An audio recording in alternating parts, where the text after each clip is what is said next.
আসসালামু আলাইকুম। আমি এখন বর্তমানে যে জায়গাটি দাঁড়িয়ে আছি এটা হচ্ছে যে ইত্তেফাক ট্রাভেলস।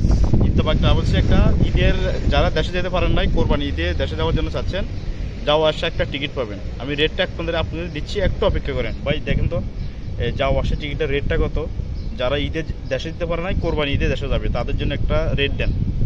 একটু অপেক্ষা করেন, আপনাদের জন্য ইত্তেফাক ট্রাভেলসে যাওয়া আসা একটা টিকিট পাবেন। সেটা আমি কিছুক্ষণের মধ্যে আপনাদেরকে রেট দিচ্ছি। যারা ঈদে দেশে যেতে পারেন নাই, এখন কোরবানি ঈদে দেশে যাওয়ার জন্য চাচ্ছেন, মাত্র মাত্র কত জানেন?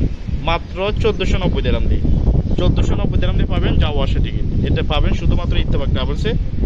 যারা ঈদে দেশে যেতে পারেন নাই, কোরবানি ঈদের 15 থেকে 16 দিন আগে যাবেন, সেখান থেকে আপনাকে 4 মাস পরে রিটার্ন ব্যাক করতে হবে। দুবাই থেকে চিটাং দিয়ে হোক অথবা দুবাই থেকে ঢাকা দিয়ে হোক, মাত্র 1490 দিরহাম দিয়ে পাবেন যাওয়া আসা টিকিট। দ্রুত চলে আসুন আমাদের অফিসে, আজমান কারামা নাখিলোয়ার। আমি এখন ইত্তেফাক ট্রাভেলসের সামনে দাঁড়ানো এবং সেখান থেকে ভিডিওটি করতেছি। তো আপনারা দেরি না করে চলে আসুন। বুকিংয়ে ব্যাগেজ পাবেন 20 কিলো এবং হাতে পাবেন 7 কিলো। ইউএস বাংলায় হচ্ছে ডাইরেক্ট ফ্লাইট, দুবাই থেকে ঢাকা অথবা দুবাই থেকে